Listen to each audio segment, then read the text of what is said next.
Welcome to western academy. आज आम स्वाधीनता दिवस उपलक्षे एक स्वतंत्र विषय संपर्क में चर्चा करवा। पिलामानंक भितरे जोटा विशेष भाव मसे हेलानी आंदोलित करुच्ची से विषय संपर्क में आज आम चर्चा करवा। आपण मैंने देखुथिबे मु गोटे वेबसाइट ओपन करछि जोटा हूँ आमर माध्यमिक शिक्षा परिषद ओडिशा। ई निकट अतीत जो सबू खबर गणमाध्यम विशेष भाव छात्र छात्री मानक भितरे परीक्षार्थी मानक भितरे गोटे द्वंद्व सृष्टि करिछि से विषय रे चर्चा करिबा। ई जो स्पेशल ओटीईटी परीक्षा ओडिशा रे हबाकू जाउथिला एवं ताहा शेष मुहूर्त रे बातिल करागला कहीं ना प्रश्न पत्र लीक हेतु। ये जो प्रश्न पत्र लीक रो मूल कारपटदार बा वर्तमान सुधा जो माने गिरफ होती 8-9 जन ता भितरु बोर्ड रो उपसभापति से मध्य अछंती। ताले जे परिचालना करुथिले परीक्षा बोर्ड रो उपसभापति से वर्तमान सीबीआई स्कानर रे बा तांको गिरफ करा जायछि। ये होची ओडिशा पई गोटे बड़ दुर्भाग्यर कथा कहीं ना आमे जो बोर्ड रे परीक्षा दउचे 10th परीक्षा दउचंती पिला माने जो बोर्ड ओटीईटी भली परीक्षा को कंडक्ट करुची सेई बोर्ड रो उपसभापति बा जे परीक्षा कंडक्ट करुचंती सी गिरफ होउचंती। ये होची बड़ विषम प्रश्न। से निजे प्रश्न पत्र लीक करुचंती आउ काहाको विश्वास करिवो। जेमती ओडिया रे कहा जाए जदि बाड़ जदि फसल खाइला ताले विश्वास करिवो आउ काहाको। सही न्याय कथा हैछि।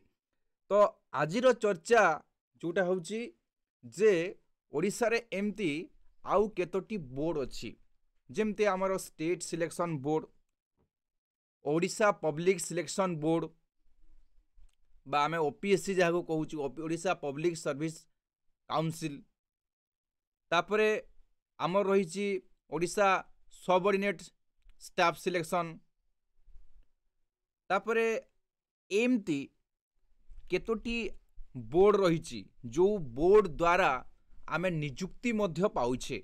से परीक्षा करूचंती, सिलेक्शन करूचंती एवं आम माने अपॉइंटमेंट होउछे। ताहले सेई बोर्ड रो जो बेले बेले प्रश्न पत्र लीक होती धरतु एसएसबी रे 2022 मसीह रे क्वेश्चन लीक हैला ताकू मध्य तदंत परिसरभुक्त करिवार आवश्यक जे सेई जो प्रश्न पत्र लीक होती ताहा ग्रासरूट लेवल रे लीक होती ना सेमती बड़ बड़ माछ जो माने अछंती सेई मानक द्वारा प्रश्न पत्र लीक होती। तो ये जो विषय ये बड़ विषम विषय।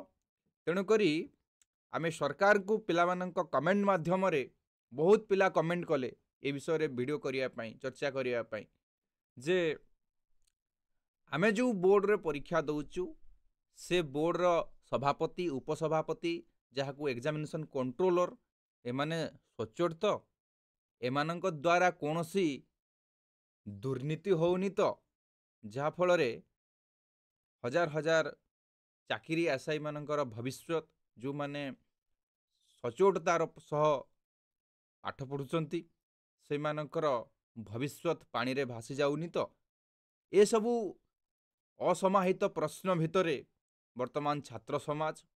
तेणुकरी सरकार ई जो किछि ऑटोनोमस बॉडी बोर्ड अछंती से मानंकु आपण माने तदंत परिसर भुक्त करंतु नहले सरकार बार बार बदनाम हबो। पिलांको ठारू सरकार वर्तमान विश्वास हरौची विभिन्न कारण हेतु से एसएसबी लेक्चरर माने केस रो हो कि आमरो जो सबऑर्डिनेट स्टाफ सिलेक्शन होची जोटा एलटीआर बाहरी छि सेतरे केस हो प्रत्येक द्वारा ये जो नुआ सरकार आसी विशेष भाव में छात्रों आगे खूब झुंटुची झुंटिवा ये जो भूल नीति भूल नियम जगू पिला माने सफर होउछंती। तेणुकरी सरकार ए प्रति ध्यान देवार आवश्यकता आउ पिला माने मध्य परीक्षार्थी माने मध्य सचेतन हवा दरकार सेमानंकर मध्य अधिकार रही कारण आमे सरकार तैयारी करछे आमे भोट देकी निर्वाचित करुचे तेणुकरी आमे निज जिनिस को जमती आमे तदारक करू सरकार को मध्य आमे तदारक करिवार आवश्यकता रही। धन्यवाद आपण मानकर सुंदर मतामत ए वेस्टर्न एकेडमी यूट्यूब चैनल रे आपण माने देबे मोर आशा एवं विश्वास।